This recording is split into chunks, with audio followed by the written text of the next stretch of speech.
kasih saya ruang ya. Bentar. Ibu di saya, ibu dengan saya. Dengar? Yang keras dengan Yesus. Yesus. Yesus. Yesus. Panggil yang keras. Yesus. Ibu coba noleh saya. Yang keras. Coba lihat saya sejauh ini.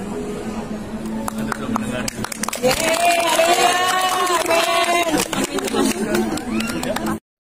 Itu penipuan terselubung paling berbahaya di dalam kekristenan di sepanjang zaman. No! Through the laws of the Pope and the doctrines of men, the consciences of the faithful have been miserably vexed and plagued. Will you recant or will you not?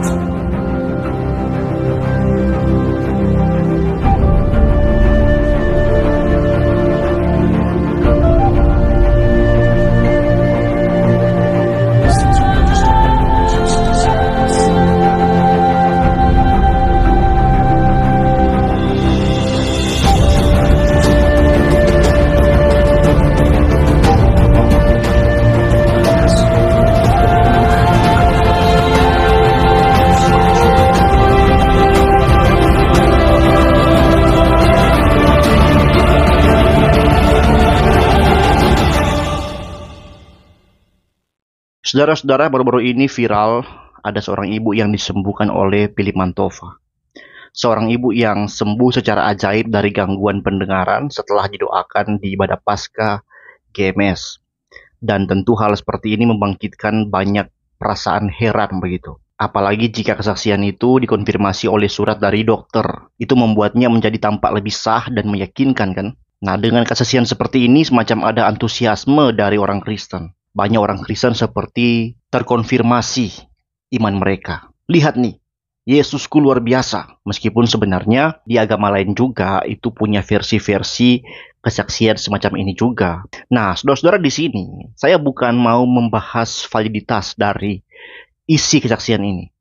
Karena masalah utama pada kesaksian seperti ini itu bukan sekedar apakah isi kesaksian ini valid, benar, atau tidak. Tapi yang belum banyak orang Kristen pikirkan adalah efek dari kesaksian ini. Dampak secara menyeluruh dari kesaksian-kesaksian semacam ini. Dan salah satu dampak secara menyeluruh apa sebenarnya yang ditimbulkan dari kesaksian semacam ini.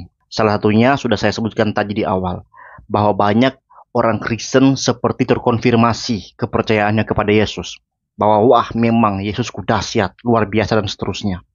Tapi selain itu apa coba? Dampak yang kedua adalah banyak orang sakit akan mencari Philip Mantova. Itu sudah pasti. Karena bisa sembuh tuh didoakan Philip Mantova. Ayo kita juga bisa nih. Mereka carilah Philip Mantova. Meskipun gak semua akan sembuh juga kan. Nah itu dampak yang kedua. Orang akan cari Philip Mantova. Orang akan pergi beribadah ke GMS karena ingin disembuhkan. Terutama orang sakit ya. Bersama dengan keluarganya tentu. Tapi kemudian apa dampak yang lain selain itu? Apakah ada dampak bahwa orang di agama lain akan menjadi percaya sama Yesus hanya karena mendengar ada orang Kristen disembuhkan secara ajaib? Saudara-saudara, Yesus saja sudah membangkitkan orang mati 4 hari dari kubur. Tetap aja ada orang yang gak percaya sama Yesus. Jadi dampak bahwa orang akan menjadi percaya Yesus hanya karena dengar mujizat, dengar kesaksian, itu gak ada. Gak ada orang agama lain akan percaya pada Yesus hanya karena mendengar hal seperti itu. Hanya karena mendengar kesaksian dari orang Kristen yang sembuh dari sakit. Itu nggak ada. Jadi apa dampak selanjutnya? Selain yang tadi yang pertama, orang terkonfirmasi imannya. Yang kedua, orang akan cari Philip Mantova. Apa dampak yang lain? Dampak yang lain adalah tentu follower dari orang yang bersaksi itu mungkin akan bertambah. Nah itu bisa jadi kan. Karena dia bersaksi, orang heran, follow akunnya. Wah ini orang hebat nih. Terima mujizat begitu. Tapi selain itu apa lagi? Selain terkonfirmasi iman, selain orang banyak cari Philip Mantova, selain follower bertambah apa lagi? Apakah nama Tuhan dipermuliakan? Kalian yakin nama Tuhan dipermuliakan oleh kesaksian semacam itu? Gimana kalau ternyata sebaliknya? Nama Tuhan tidak dipermuliakan, malah nama Tuhan hanya ya dimanfaatkan untuk tarik pengikut si pendeta yang buat mujizat. Bahkan dalam fenomena ini, orang-orang menjadi tak percaya lagi sama Tuhan. Karena kesaksian semacam ini. Percaya nggak itu akan terjadi? Mungkin kalian bingung. Lah kok bisa? Masa kesaksian mujizat bikin orang nggak percaya sama Tuhan? Gimana bisa itu? Jadi begini saudara, ini dampak-dampak yang lain yang memang belum banyak orang Kristen renungkan atau pikirkan. Sebelum saya jelaskan, kita harus sepakat dulu bahwa menerima mujizat itu bukanlah sebuah kepastian dalam iman Kristen. Setuju? Ada nggak orang Kristen yang sakit, yang sudah berdoa bertahun-tahun, sudah bergumul, tapi nggak sembuh juga, malah mati pada akhirnya? Ada nggak? Jawabannya ada. Banyak lagi. Bahkan Pariyaji kemarin, ya sudah terkenal bisa bikin orang sakit sembuh, pendarahan sembuh, kanker sembuh, tapi ketika dia sakit toh mati juga. Ya, nggak mungkin kan istrinya, anaknya, jemaatnya nggak berdoa untuk dia. Pasti mereka berdoa, tapi ya nggak terjadi mujizat. Malahan yang terjadi adalah fakta kematian. Jadi kita sepakat dulu di sini, bahwa mujizat bukanlah kepastian dalam iman Kristen. Yesus nggak pernah berjanji bahwa setiap orang yang percaya padanya pasti sembuh dari sakit. Nggak ada seperti itu. Dalam iman Kristen, yang Yesus pastikan adalah bahwa mereka yang bertobat, percaya pada Yesus, mereka pasti diselamatkan, bangkit di akhir zaman, dan hidup kekal bersama Allah Tritunggal dan semua orang kudus di dalam sorga. Tapi saudara, mujizat itu bukan kepastian. Ayat seperti mintalah, carilah, ketoklah pintu, itu bukan berkaitan dengan mujizat, tapi pertumbuhan iman dan pengenalan akan Kristus. Kita harus minta, kita harus cari Tuhan, kita harus ketok pintu untuk bisa menerima berkat Tuhan. Dalam hal ini, berkat Tuhan itu adalah iman yang teguh dan pengenalan akan Kristus. So, kita sepakat bahwa mujizat bukanlah kepastian, karena Paulus pun tidak dapat menyembuhkan Trofimus di Miletus. Dia ditinggalkan dalam keadaan sakit. Paulus loh, seorang rasul loh. Dalam suratnya kepada Timotius, dia tahu Timotius lagi sakit. Dia nggak suruh Timotius cari mujizat, tapi dia sarankan untuk Timotius minum anggur obat untuk kesembuhan. Nah, kalau sudah sepakat dengan saya bahwa mujizat bukanlah kepastian, maka mari kita kembali kepada apa sebenarnya dampak dari kesaksian-kesaksian yang menonjol terhadap kesembuhan-kesembuhan supranatural atau kesembuhan-kesembuhan ilahi seperti ini. Ada beberapa dampak negatif yang sebenarnya tidak banyak orang sadari, saking mangkagenya orang-orang dengan sesuatu yang ajaib. Mangkage itu istilah Prancis dari excited begitu. Seperti ada seorang anak yang karena excitednya pasang petasan, kagum dengan petasan, dia nggak tahu rumah tetangganya udah kebakaran karena percikan petasannya. Nah, itu orang karena saking excitednya begitu. Bahasa Manadonya tadi, mangkage, itu bukan bahasa Perancis ya, bahasa Manado. Mangkage begitu. Nah, saudara, ketika orang begitu excited, mangkage, ketika dia overrated dengan kesaksian, dengan mujizat, baik yang terjadi kepada dirinya atau yang terjadi kepada keluarganya, maka dia sebenarnya sering lupa.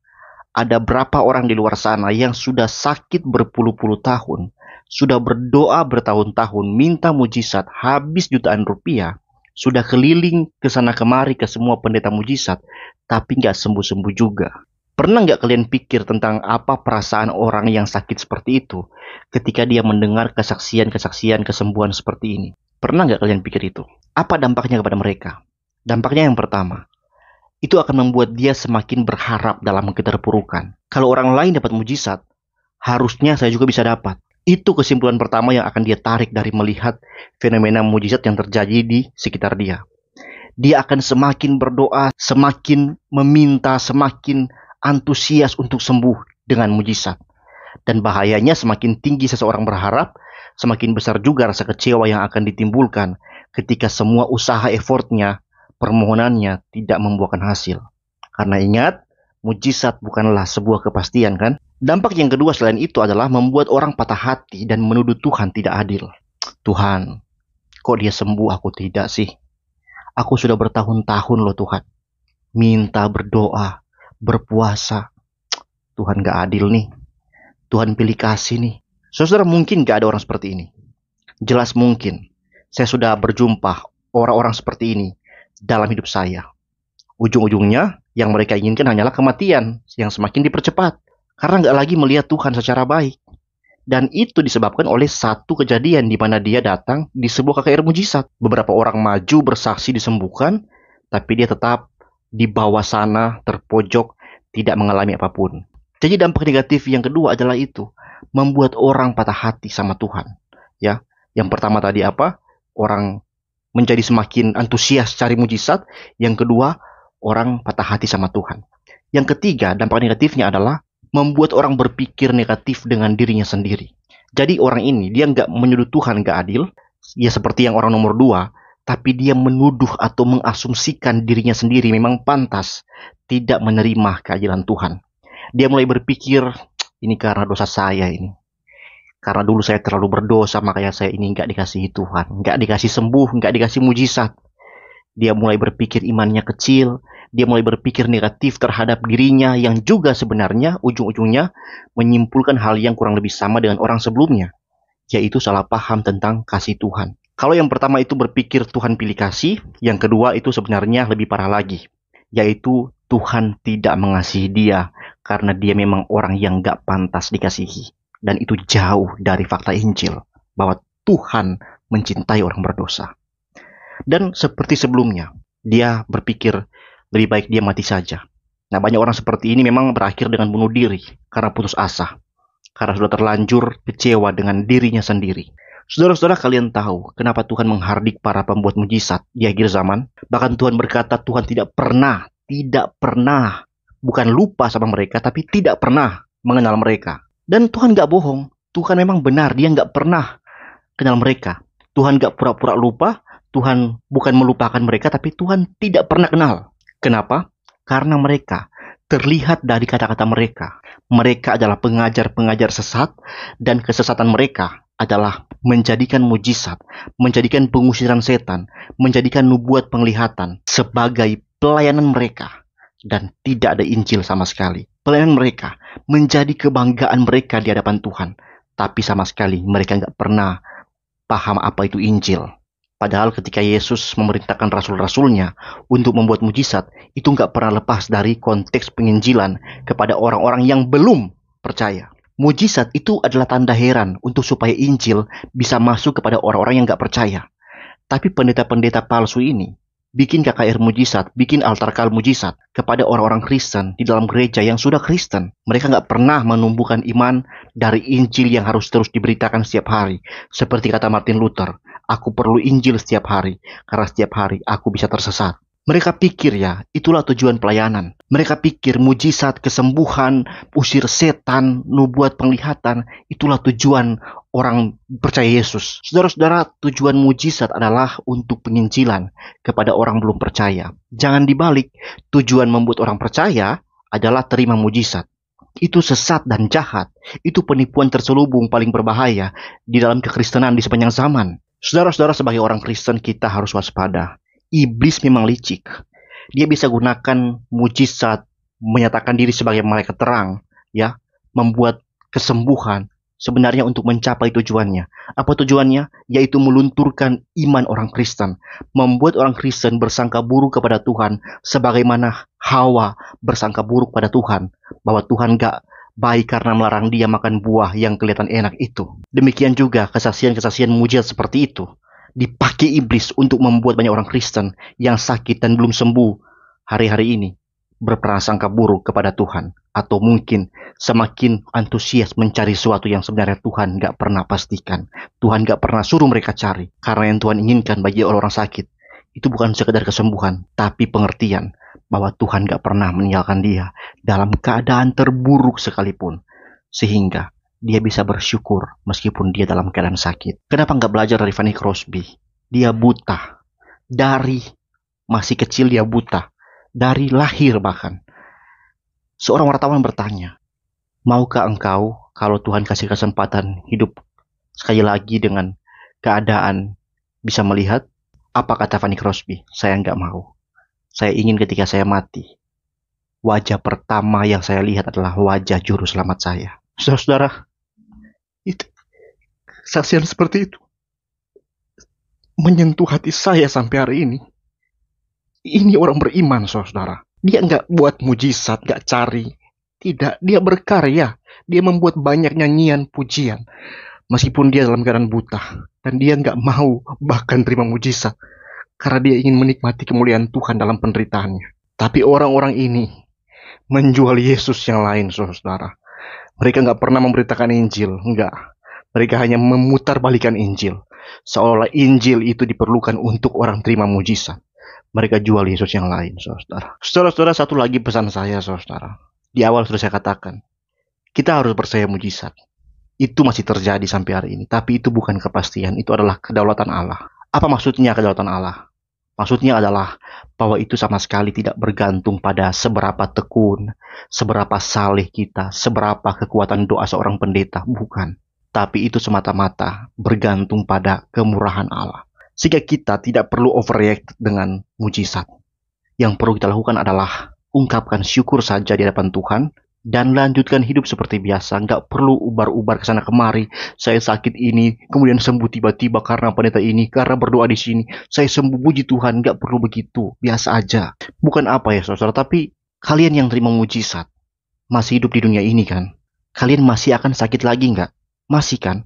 Dan gimana kalau kalian sakit lagi, tapi kemudian nggak sembuh sebagaimana sebelumnya? Gimana? Itulah poinnya.